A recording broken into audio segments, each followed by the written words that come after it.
నమస్కారం వాజీ న్యూస్ కు స్వాగతం ముందుగా ఇనేటి ముఖ్యాంశాలు చూద్దాం రాజీవ్ స్టేడియంలో ఉల్లాసంగా ఉత్సాహంగా సాగుతున్న వేసవి శిక్షణ శిబిరాలు క్రీడలకు కూటమి అధిక ప్రాధాన్యం ఇస్తుందన్న రాష్ట్ర మంత్రి కొండపల్లి శ్రీనివాస్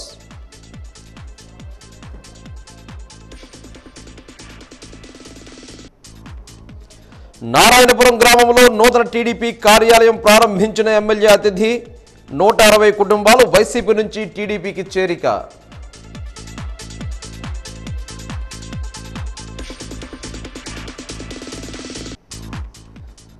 విద్యుత్ సమస్యల పరిష్కారం కోసమే ప్రత్యేక న్యాయస్థానం వినియోగించుకోవాలన్న సీజీఆర్ఎఫ్ డాక్టర్ బి సత్యనారాయణ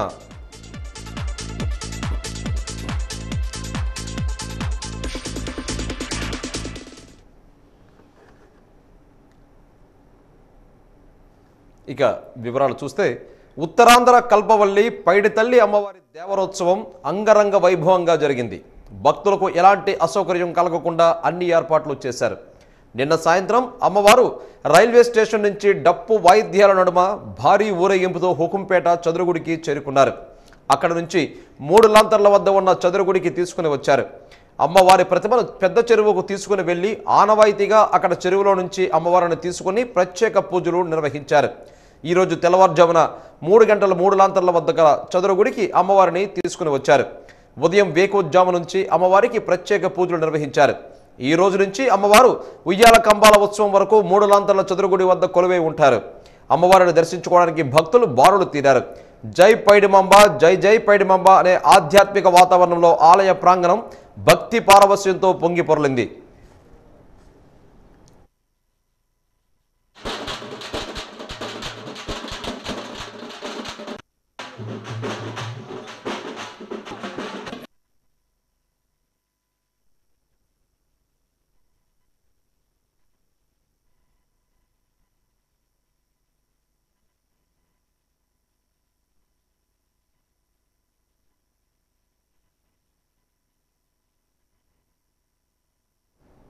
క్రీడా విధానంలో మనం ఇతర రాష్ట్రాలకు ఆదర్శంగా నిలిచామని రాష్ట్ర ఎంఎస్ఎంఈ సెర్ఫ్ ఎన్ఆర్ఐ వ్యవహారాల శాఖ మంత్రి కొండపల్లి శ్రీనివాస్ అన్నారు. ఒక్క మన రాష్ట్రంలోనే ఉద్యోగాల భర్తీలో క్రీడాకారులకు 3% రిజర్వేషన్లు కల్పిస్తున్నామని, క్రీడల కోసం పెద్ద ఎత్తున మౌలిక సదుపాయాలను సమకూరుస్తున్నామని చెప్పారు. చదువుతో పాటు ఆటలకు కూడా అత్యధిక ప్రాధాన్యత ఇస్తున్నామని అన్నారు. స్థానిక రాజీవ్ క్రీడా మైదానంలో జరుగుతున్న 3వ జాతీయ తైక్వాండో శిక్షణా సెమినార్కు మంత్రి శ్రీనివాస్ హాజరయ్యారు. క్రీడాకారులకు ఇస్తున్న శిక్షణను తిలకించారు. ఒడిశా, ఛత్తీస్గఢ్, కేరళ, తెలంగాణ, ఆంధ్రప్రదేశ్కు చెందిన కోచ్లు క్రీడాకారులతో మాట్లాడారు. ఈ సందర్భంగా క్రీడాకారులను ఉద్దేశించి మంత్రి మాట్లాడుతూ మానవ వనరులే మానవ దేశానికి ఆస్తి అని పేర్కొన్నారు. ప్రతి విద్యార్థి చదువుతో పాటు ఆటల్లో కూడా రాణించి మన రాష్ట్రానికి, ప్రాంతానికి గర్వకారణంగా నిలవాలని ఆకాంక్షించారు. ముఖ్యమంత్రి చంద్రబాబు నాయుడు క్రీడలకు ఎనలేని ప్రాధాన్యత ఇస్తున్నారని చెప్పారు. గతంలో కూడా ఆయన హయాంలోనే క్రీడారంగంలో మన రాష్ట్రం ఎంతో పురోభివృద్ధిని సాధించిందని గుర్తు చేశారు. ప్రతి పాఠశాలలో వ్యాయామ ఉపాధ్యాయులను నియమించామని, ప్రతి జిల్లాలో క్రీడా మైదానాలు ఏర్పాటు చేస్తున్నామని, రాష్ట్రంలో క్రీడా విశ్వవిద్యాలయాన్ని కూడా ఏర్పాటు చేసేందుకు ప్రయత్నం జరుగుతుందని అన్నారు.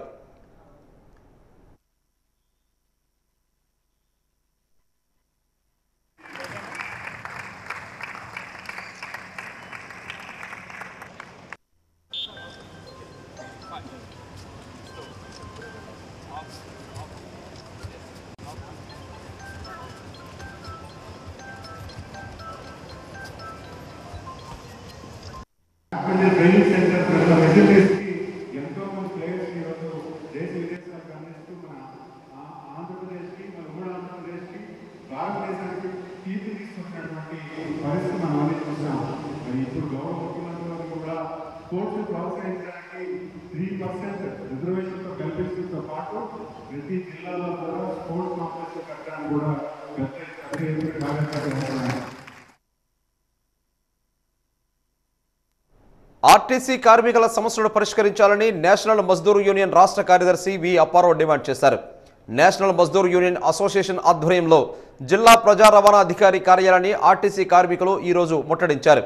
ఈ సందర్భంగా ఆయన మాట్లాడుతూ 1/2019 సర్క్యులర్ని పూర్తి స్థాయిలో అమలు చేయాలని అన్నారు.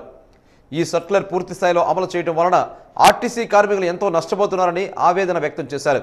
కండక్టర్లపై అన్యాయంగా అక్రమంగా కేసులు పెడుతున్నారని ఆరోపించారు.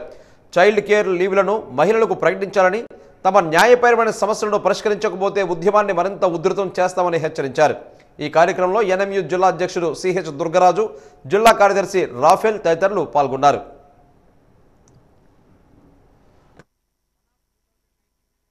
ఎండీ గారు ఇచ్చారు, కానీ కొన్ని డిపోలలో కానీ డిపిటిఓ డిస్ట్రిక్ట్ పబ్లిక్ ట్రాన్స్పోర్ట్ ఆఫీసులో కానీ అది అమలు కావడం జరగట్లేదు.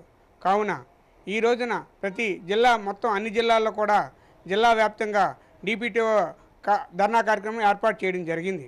ఈ కార్యక్రమం ప్రకారం మనం అడుగుతున్నది ఒకటే, ఏదైతే కండక్టర్లు డ్రైవర్ల మీద దౌర్జన్యంగా అక్రమ కేసులు బదాయిస్తున్నారో దాన్ని నిలువరించాలని చెప్పేసి ఎన్ఎంఈ పరంగా ఈ రోజున మేము ధర్నా చేస్తున్నాం. ఏంటంటే కార్మికుడు ఎప్పుడు కూడా 10 రూపాయలు కానీ 20 రూపాయలు కానీ 30 రూపాయలు కానీ కలెక్ట్ చేసి ఉద్యోగాన్ని పోగొట్టుకునే స్థితిలో ఎవరూ లేరు. కానీ ఇదైతే మన సర్క్యులర్ ఎండీ గారు మర్యాదంగా అప్పుడే 2019లోనే 1/2019 సర్క్యులర్ ఇచ్చారు.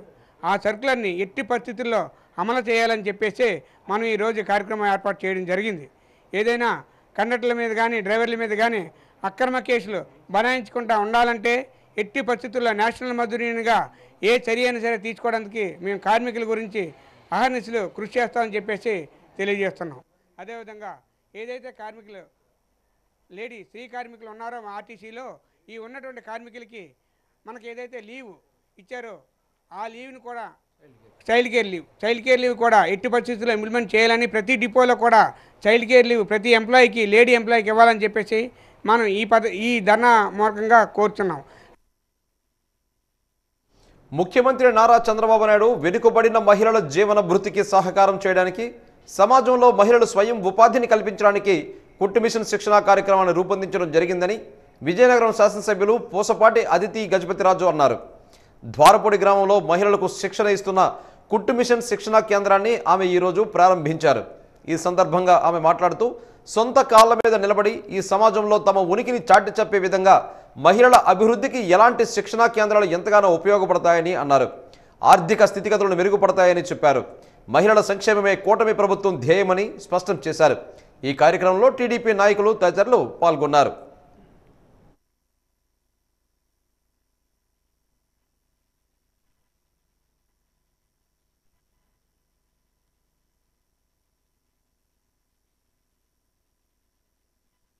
మిషన్ ప్రోగ్రామ్ అనేది మనం ఓపెన్ చేసాం. మనం చూస్తుంటే మనకి మహిళా దినోత్సవం రోజు మన ముఖ్యమంత్రి వర్యులు నారా చంద్రబాబు నాయుడు గారు మొత్తం స్టేట్ వైడ్ మహిళలు ఆర్థికంగా బలోపేతంగా ఉండాలి, మహిళలు వాళ్ళ సొంత కాళ్ళ మీద నిలబడే అవకాశం కల్పించే మహనీయుడు. మన నియోజకవర్గం విజయనగరంకి 500 కుట్టు మిషన్లు అంటే వారు ఫస్ట్ మహిళలు అందరు ఐడెంటిఫై చేసి ఆన్లైన్ బుక్ చేశాక వాళ్ళకి ట్రైనింగ్ అనేది ఇస్తారు. ఆ ట్రైనింగ్ మొత్తం 3 నెలల ట్రైనింగ్ ఇచ్చాక ఆ కుట్టు మిషన్ వాళ్ళ ఇంటికి తీసుకెళ్ళి వాళ్ళ ఓన్ టైమింగ్లో వాళ్ళు కుట్టే అవకాశం కల్పించారు మన ముఖ్యమంత్రి వర్యులు నారా చంద్రబాబు నాయుడు గారు. అయితే ఇప్పుడు మహిళలందరూ వచ్చి ఆ కుట్టు మిషన్లు ట్రైనింగ్లు తీసుకొని ఆ తర్వాత వాళ్ళ ఇంటికి వెళ్ళి ఆ కుట్టు మిషన్ కూడా ఉంటుంది, అలాగే వాళ్ళకి ట్రైనింగ్ కూడా ఉంటుంది కాబట్టి వాళ్ళు అద్భుతంగా కుట్టగలరు. అవన్నీ కూడా నేర్చుకొని వాళ్ళ సొంత కాళ్ళ మీద నిలబడే అవకాశం కల్పించిన ప్రభుత్వం మన ప్రభుత్వం. అలాగే చూస్తుంటే నారా చంద్రబాబు నాయుడు గారు ఎప్పుడు మహిళల కోసం అవకాశాలు కల్పించేవారు. ముందు డ్వాక్రా గ్రూపులు అనేది పెట్టారు. ఈరోజు మనం ఈ వార్ చూస్తుంటే మనకి ఈ ఆపరేషన్ సింధూర్ చూస్తుంటే ఇద్దరు మహిళలు సఫియా ఖురేషి అలాగే వామికా సింగ్ ఇద్దరు కూడా మన వార్ ఫ్రంట్ని లీడ్ చేస్తూ ఉన్నారు. ఈ ఆపరేషన్ సింధూర్ని లీడ్ చేస్తూ ఉన్నారు. అయితే మనకి ఎంతో గర్వకారమైన విషయం. ఈరోజు మహిళలందరూ కూడా మన దేశంలో మన ఆంధ్రప్రదేశ్లో బలోపేతంగా ఉండి వాళ్ళ సొంత కాళ్ళ మీద నిలబడాలని కోరుకుంటూ సెలవు తీసుకుంటారు. విజయనగరం నియోజకవర్గంలోని నారాయణపురం గ్రామంలో తెలుగుదేశం పార్టీ నూతన కార్యాలయాన్ని విజయనగరం ఎమ్మెల్యే అతిథి గజపతిరాజు ప్రారంభించారు. తెలుగు యువత విజయనగరం మండలం అధ్యక్షుడు ఎం పైడిరాజు ఆధ్వర్యంలో సుమారు 160 కుటుంబాలు వైసీపీ నుంచి తెలుగుదేశం పార్టీలోకి చేరాయి. స్థానిక శాసనసభ్యురాలు పూసపాటి అదితి గజపతిరాజు టీడీపీ కండువాలను వేసి పార్టీలోకి వారిని ఆహ్వానించారు. ఈ సందర్భంగా ఆమె మాట్లాడుతూ ముఖ్యమంత్రి చంద్రబాబు రాష్ట్రాన్ని అభివృద్ధి పదంలో నడిపిస్తున్నారని అన్నారు. అందరి సహకారంతో పార్టీని మరింత ముందుకు తీసుకువెళ్లాలని సూచించారు. ఎన్నికల ముందు ఇచ్చిన హామీలను కూటమి ప్రభుత్వం పూర్తి స్థాయిలో అమలు చేస్తుందని అన్నారు. పార్టీలోకి వచ్చిన వారందరికీ సముచిత స్థానం కల్పిస్తామని, విజయనగరం అభివృద్ధికి కృషి చేస్తామని, పార్టీని మరింత పటిష్టం చేయడానికి అందరూ కలిసికట్టుగా పనిచేయాలని పిలుపునిచ్చారు. కార్యక్రమంలో టీడీపీ జిల్లా ప్రధాన కార్యదర్శి ఐవీపీ రాజు, మండల నాయకులు బొద్దల నరసింహరావు, గంటా పోలినాయుడు తదితరులు పాల్గొన్నారు.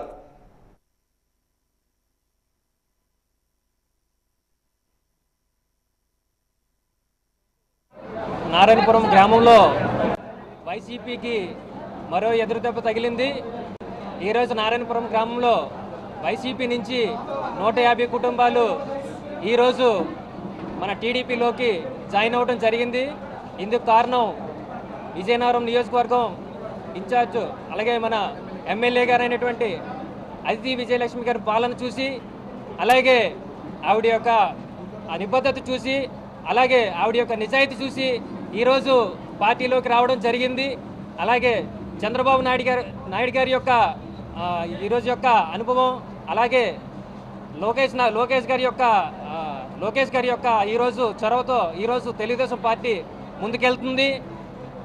ఈ రోజున మేము చాలా సంతోషంగా ఉన్నాము. ఎందుకంటే రాబోయే రోజుల్లో తెలుగుదేశం కోసం మేము చాలా కష్టపడతాము. ఈరోజు పార్టీ కార్యాలయం కూడా ఈరోజు నారాయణపురం గ్రామంలో ఓపెన్ చేయడం జరిగింది.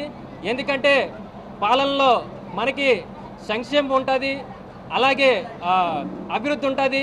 అభివృద్ధితో పాటు ప్రజా సమస్యలు కూడా ఈరోజు మనం తీర్చాలి. కాబట్టి ఈ పాలనలో ఇవన్నీ కూడా భాగం. కాబట్టి మనం ఈరోజు పార్టీ కార్యాలయం పెట్టి ఈరోజు ప్రజా సమస్య వేదికగా ఈరోజు మనం పార్టీ కార్యాలయం నారాయణపురంలో ఓపెన్ చేయడం జరిగింది.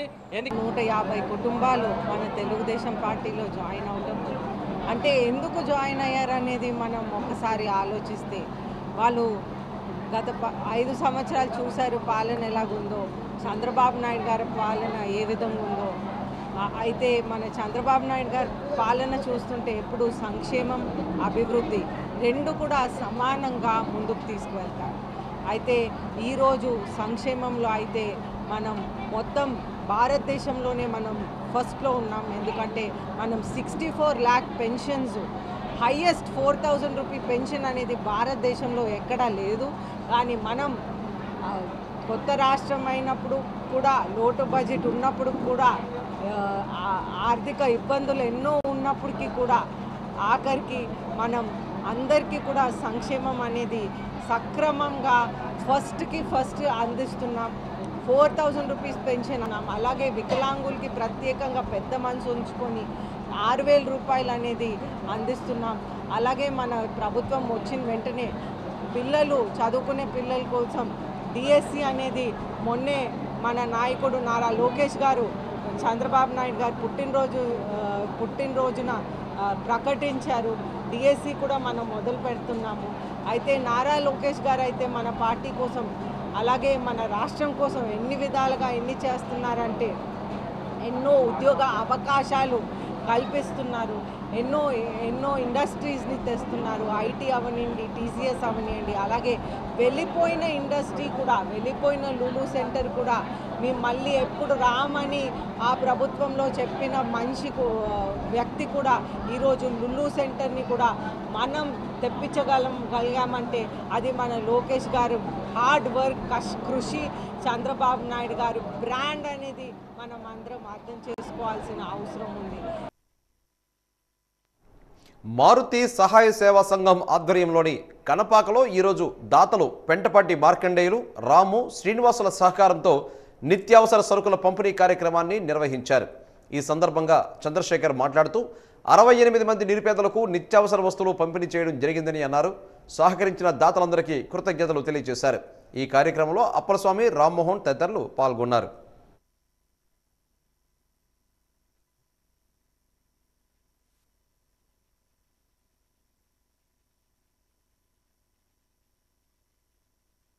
సేవా సంఘం 17 సంవత్సరాలైంది పెట్టి, ప్రతి నెల వృద్ధులకి, తల్లిదండ్రులు వదిలిసిన వాళ్ళు ఉన్నారండి, పిల్లలు వదిలిసిన వాళ్ళకి మేము ప్రతి నెల బియ్యం, పంచదార, నూక, కందిపప్పు, ఆయిల్ అన్నీ ప్రతి నెల అందరికీ అందినట్టు మేము మా సంఘం తరఫున మేము ఇస్తున్నాము. దీని అంతటికీ కారణం మా చంద్రశేఖర్ గారేనండి.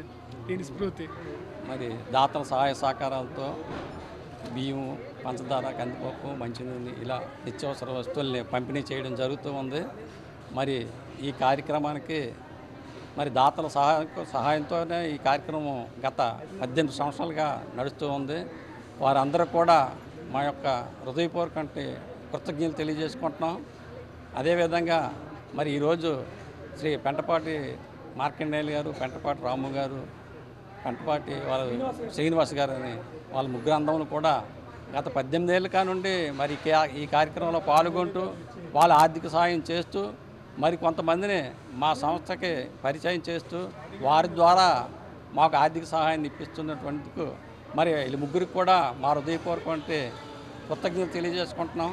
అదేవిధంగా మరి ఇలాంటి కార్యక్రమం ప్రతి ఒక్కరు కూడా అవకాశం ఉన్న మేరకు ప్రతి ఒక్కరు కూడా సాయం చేస్తే పేదవాళ్ళకి కొంత ఉపయోగపడుతుందని చెప్పేసి మీ ద్వారా అందరికీ తెలియజేసుకుంటున్నాం.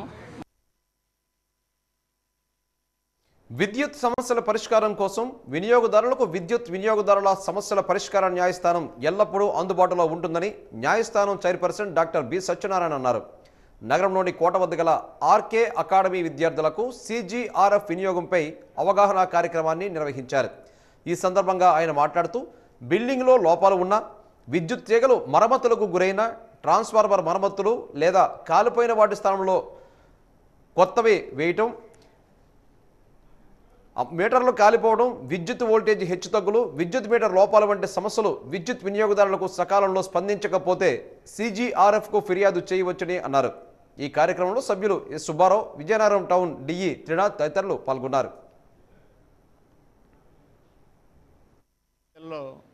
కోర్టు ఒకటి ఉంటుంది, CGRF అంటాం. దానిలో చైర్పర్సన్గా చేస్తున్నాను.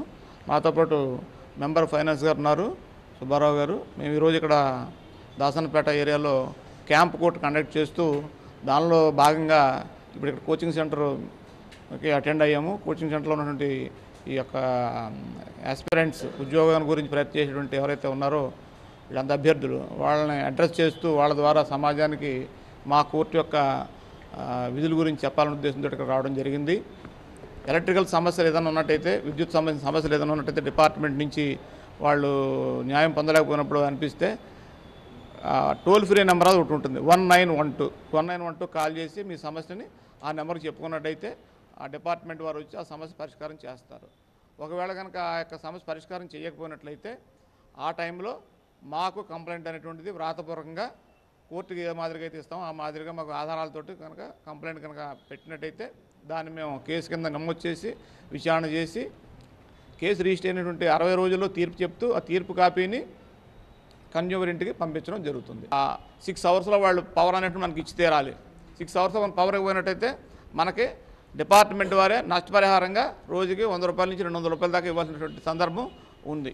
అలాగే ప్రతి పనికి కొత్తగా ఇల్లు కట్టుకున్నారు, కనెక్షన్ కావాలి, డిపార్ట్మెంట్ జాప్యం చేస్తున్నారు, లేకపోతే పేరు మార్చుకోవాలి, మీ ఇంటి మీద నుంచి వైర్లు వెళ్ళిపోతున్నాయి తొలగించమని చెప్పారు. ఇలాంటి సమస్య విద్యుత్ సమస్యలు ఏమన్నప్పుడు కూడా ఆ యొక్క సమస్య ప్రతి పనికి కూడా టైం అనేటువంటిది ఉంటుంది. ఆ టైం దాటి కనుక ఉన్నట్టయితే అంటే పరిష్కారం చేయకుండా డిపార్ట్మెంట్ వారు నిర్లక్ష్యం వహించినట్టయితే అలాంటి సందర్భాల్లో SOP నామ్స్ ప్రకారం విద్యుత్ వినియోగం ఎవరైతే విద్యుత్ వినియోగదారులు వాళ్ళందరూ కూడా నష్టపరిహారం ఇవ్వాలని చెప్పని రూల్స్ రెగ్యులేషన్స్ ఉన్నాయి. ఇప్పటికీ పార్వతీపురం మున్సిపల్ పరిధిలో నాయుడు వీధిలో గల ఇలవేల్పు శ్రీ శ్రీ ఇప్పలపోలమ్మ తల్లి ఆలయ పండుగ సందర్భంగా భక్తులు భారీగా దర్శనం చేసుకున్నారు. మొక్కిన మొక్కులు తీర్చుకుంటూ అమ్మవారికి భోగాలు చెల్లించి తమ మొక్కులను చెల్లించారు. వారందరూ ఆశీస్సులతో, అమ్మవారి ఆశీస్సులతో, ఆయురారోగ్యాలతో, అష్టైశ్వర్యాలతో సుఖ సంతోషాలుగా ఉండాలని భక్తుల యొక్క నమ్మకం. శ్రీ ఇప్పలపోలమ్మ తల్లి ఆలయ కమిటీ మెంబర్స్ వచ్చిన భక్తులకు ఎటువంటి ఇబ్బందులు కలగకుండా అన్ని సౌకర్యాలు తీసుకున్నారు.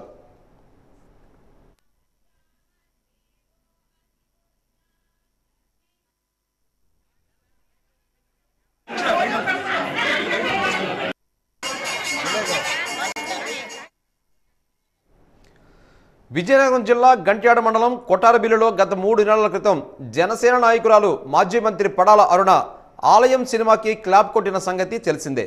ఆలయం సినిమా షూటింగ్ పోస్ట్ ప్రొడక్షన్ పూర్తి చేసుకుని ఓటీటీలో రిలీజ్కు సిద్ధమైన సందర్భంగా సోమవారం ఆలయం సినిమా పోస్టర్ను మాజీ మంత్రి పడాల అరుణ ఇంటి వద్ద ఆవిష్కరించారు. ఈ కార్యక్రమంలో చిత్ర నిర్మాత, దర్శకుడు తెలుగు దుర్గారావు, జనసేన నాయకులు ఆదాడ మోహన్ రావు, మునకాల జగన్నాథరావు, పొగిరి గౌరీ తదితరులు పాల్గొన్నారు.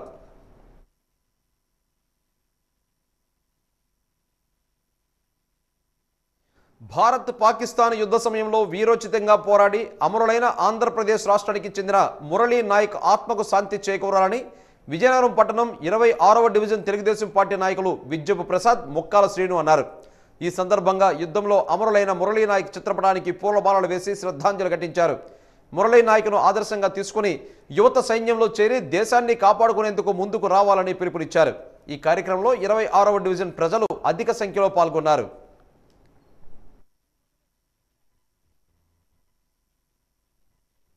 26వ వార్డులో దిగవంత మురళీ నాయక్ గారు మొన్న జరిగిన యుద్ధంలో వీరమరణం చెందారు. వారికి గత 2 సంవత్సరాల క్రితం అగ్నివీర్లో ఆయన ఆర్మీలో రిక్రూట్ అయ్యి సైన్యంలో చేరారు. సైన్యంలో చేరి మన యుద్ధంలో బార్డర్లోకి వెళ్ళి 14 మంది తీవ్రవాదుల్ని ఆయన హతమార్చి ఆ పోరాటంలో తనను కూడా అమరుడయ్యాడు. అయితే మాతృభూమి కోసం ఆయన ప్రాణాలు అర్పించిన విధానంలో భారతదేశం ఆయన ఇప్పుడు కూడా గుర్తించుకుంటుంది.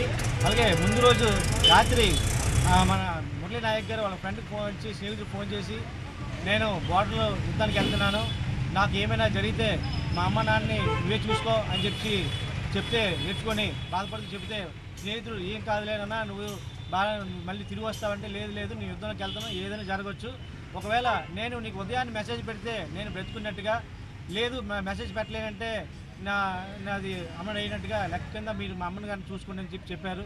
ఏదైనప్పటికీ కూడా ఇలాంటి మురళీ నాయక్ లాంటి వీర జవాన్లు అందరూ కూడా, భారత సైనికులు అందరూ కూడా బార్డర్లో పహారా కాయబట్టి ప్రాణాలకు సైతం వాళ్ళు పణంగా పెట్టి కాపాడబట్టి మన భారతదేశ ప్రజలందరూ కూడా అందరూ కూడా ప్రశాంతంగా జీవిస్తున్నాం.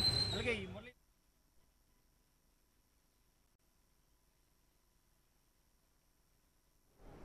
డెంకాడ మండలం అక్కివరం గ్రామంలో 120 ఏళ్ల తర్వాత శ్రీ పైడితల్లి అమ్మవారి ఉత్సవాలు 3 రోజుల పాటు అత్యంత ఘనంగా నిర్వహించినట్లు ఉత్సవ కమిటీ తెలిపింది. ఈరోజు పైడితల్లి అమ్మవారి వేకోజాము నుంచే భక్తుల మేళతాళాలు, మందుగుండి సామగ్రితో అమ్మవారిని దర్శించుకొని మొక్కులు చెల్లించుకున్నారు. చుట్టుపక్కల గ్రామాల నుంచి అత్యధిక సంఖ్యలో భక్తులు హాజరై కోరిన కోరికలు తీర్చే పైడితల్లి అమ్మవారికి పూజలు నిర్వహించారు.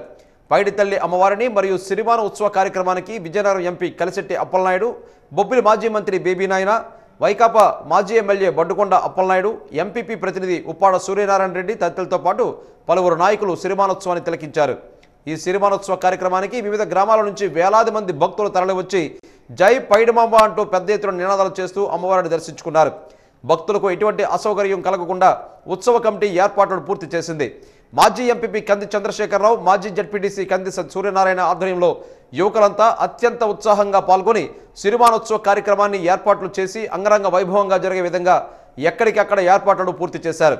సిరిమానోత్సవాన్ని పూజారి కంది వెంకటరమణ అధిరోహించగా గ్రామంలో 3 సార్లు సిరిమాను ఊరేగింపుగా తీసుకువెళ్లారు. భక్తులు తండోపతండాలుగా హాజరై సిరిమానోత్సవాన్ని తిలకించారు.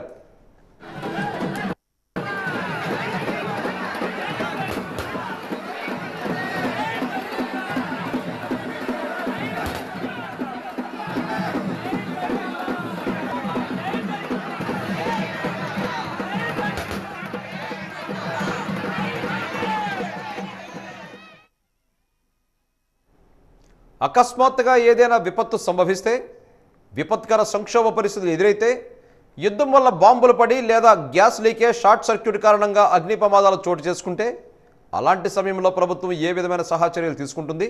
ఏదైనా విపత్తు లేదా అనుకోని ప్రమాదం సంభవించే సమయంలో నిర్వర్తించాల్సిన విధుల పట్ల ప్రభుత్వ శాఖలు నిరంతరం అప్రమత్తంగా ఉండాలని జాయింట్ కలెక్టర్ సేతుమాధవన్ సూచించారు. ఆయా శాఖల సిబ్బంది ప్రాణాలకు తెగించి ప్రజలను ఏ విధంగా కాపాడుతారు అన్న అంశాలను కళ్లకు కట్టినట్లుగా చేసి చూపించారు. బాంబులు, ఇతర పేలుడు పదార్థాలను నిర్వీర్యం చేసే విధానాన్ని కూడా వివరించారు. జిల్లా విపత్తుల యాజమాన్య సంస్థ ఆధ్వర్యంలో స్థానిక ఆర్టీసీ కాంప్లెక్స్లో ఈరోజు సాయంత్రం మాక్ డ్రిల్ నిర్వహించారు. రెవెన్యూ, పోలీస్, అగ్నిమాపక, వైద్య ఆరోగ్య శాఖ, ఎన్డీఆర్ఎఫ్, ఆర్టీసీ తదితర శాఖలు విన్యాసాల్లో భాగస్వాములయ్యాయి. పై అంతస్తులో అగ్ని ప్రమాదం జరిగినప్పుడు అక్కడికి అగ్నిమాపక సిబ్బంది చేరుకోవడం, క్షతగాత్రులను కిందకు దించడం, వారికి వైద్య సహాయాలను అందించడం, హుటాహుటిన ఆసుపత్రికి తరలించడం, అగ్నిమాపక, పోలీసు, రెవెన్యూ సిబ్బంది, ఎన్డీఆర్ఎఫ్ సిబ్బంది సహాయపడటం, అప్పటికే విపత్తు పరిస్థితి అదుపులోకి రాని పక్షంలో ఎన్డీఆర్ఎఫ్ దళాలు జతకలవడం, ప్రజల ప్రాణాలను రక్షించి సహాయ చర్యలు చేపట్టడం తదితర అంశాలను ప్రత్యక్షంగా చేసి చూపించారు. ప్రకృతి వైపరీత్యాలతో పాటు మానవ ప్రేరేపిత ప్రమాదాలను సైతం ఎదుర్కొనే విధానాన్ని వివరించి తమ సన్నద్ధతను తెలియజేశారు. అదేవిధంగా జనసమర్థంగా ఉండే ఆర్టీసీ కాంప్లెక్స్, రైల్వే స్టేషన్ లాంటి చోట్ల తీవ్రవాదులు బాంబులు లేదా ఇతర పేలుడు పదార్థాలను పెడితే వాటిని డాగ్ స్క్వాడ్ సహాయంతో కనుగొని నిర్వీర్యం చేసే విధానాన్ని సైతం ప్రత్యక్షంగా చేసి చూపించారు.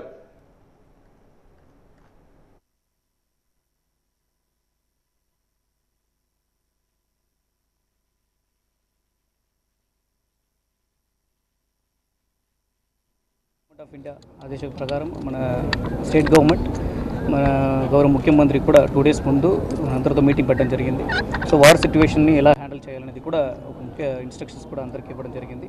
ఆ ఇన్స్ట్రక్షన్ ఇచ్చిన తర్వాత మన స్టేట్ డిసాస్టర్ మేనేజ్మెంట్ ఏజెన్సీ ద్వారా మనకి నిన్న ఒక కమ్యూనికేషన్ వచ్చింది. ఆ కమ్యూనికేషన్లో మాక్ డ్రిల్ అనేది అన్ని చోట్ల జరగాలి. ముఖ్యమైన ఇన్స్టాలేషన్స్ ఏవైతే ఉన్నాయో, ఎక్కువ పబ్లిక్ గ్యాదరింగ్ ఉన్నటువంటి చోటు, తర్వాత డిఫెన్స్ ఇన్స్టాలేషన్స్, అది కాకుండా ఇంపార్టెంట్ బస్ స్టేషన్స్ అండ్ ఇది రైల్వే స్టేషన్స్ అన్ని కూడా ఒకసారి మేము ప్రిపేర్నెస్ ఎలా ఉందని తెలుసుకోమని చెప్పారు. సో దానికి సంబంధించి మేము ఇవాళ ఈ డేట్ 13th నాటికి ఈవినింగ్ 4 o'clockకి మేము ఈ బస్ స్టేషన్లో ఈ ప్రిపేర్నెస్ సంబంధించి ఒక మాడ్యూల్ పెట్టడం జరిగింది. కలెక్టర్ గారు ఆదేశం మేరకు మేము అందరూ కూడా ఇక్కడ గ్యాదర్ అవ్వడం జరిగింది. ఇందులో ముఖ్యమైన డిపార్ట్మెంట్స్ ఏవైతే ఒక ఎన్డీఆర్ఎఫ్, ఎస్డీఆర్ఎఫ్, తర్వాత police, revenue and also medical department వీళ్ళ సహాయంతో మేము ఇవాళ చక్కగా ఒక అవేర్నెస్ క్రియేషన్ చేసాము. 3-4 సినారియోస్ చూపించారు. అందులో ఎవరెవరు ఏం చేయాలి, వాళ్ళకి ఏమేమి రూల్స్ అండ్ రెస్పాన్సిబిలిటీ ఉన్నది కూడా క్లియర్గా చూపించారు. ఇందులో ముఖ్యంగా ప్రజలు కూడా చాలా ఇంట్రెస్ట్గా పాల్గొన్నారు. వాళ్ళు కూడా ఫొటోస్, వీడియోస్ అన్నీ కూడా తీశారు. అండ్ మా కోరిక ఒకటే, సో ఇలాంటి ఒక war situation or any other disasters, man-made disaster జరిగినప్పుడు కూడా మనందరూ కూడా ఎలా దీన్ని ఇది చేయాలి అండ్ ప్రతి డిపార్ట్మెంట్ రోల్స్ కూడా ఏమేమి ఉన్నాయో అవన్నీ కూడా ఎలా ఉంటుంది. అండ్ ఇది కాకుండా ప్రజలు కూడా వాళ్ళు ముందుకు వచ్చి వాళ్ళు కూడా ఇన్వాల్వ్ అయ్యి ఇవన్నీ కూడా ఒక విపత్తు ఉంటే కూడా అందులో ఒక ప్రాణం కూడా పోకుండా, loss of life or damage ఏం లేకుండా ఉండడానికి ఒక ముఖ్య అవగాహన కల్పించినట్టు ఇవాళ NDRF, SDRF, police and fire department వీళ్ళు ముందుకుండి అన్నీ కూడా చక్కగా చేశారు. వాళ్ళు కూడా ప్రత్యేకంగా ధన్యవాదాలు తెలియజేసి సెలవు చేసుకున్నాను. Thank you. ఇక వాజీ న్యూస్ ముగించే ముందు ముఖ్యాంశాలు మరొకసారి చూద్దాం. రాజీవ్ స్టేడియంలో ఉల్లాసంగా ఉత్సాహంగా సాగుతున్న వేసవి శిక్షణ శిబిరాలు, క్రీడలకు కూటమి అధిక ప్రాధాన్యం ఇస్తుందన్న రాష్ట్ర మంత్రి కొండపల్లి శ్రీనివాస్.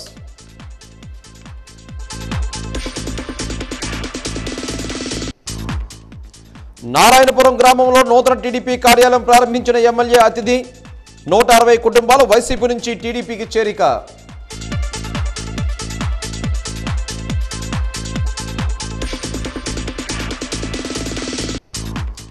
విద్యుత్ సమస్యల పరిష్కారం కోసమే ప్రత్యేక న్యాయస్థానం వినియోగించుకోవాలన్న సీజీఆర్ఎఫ్ డాక్టర్ బి సత్యనారాయణ.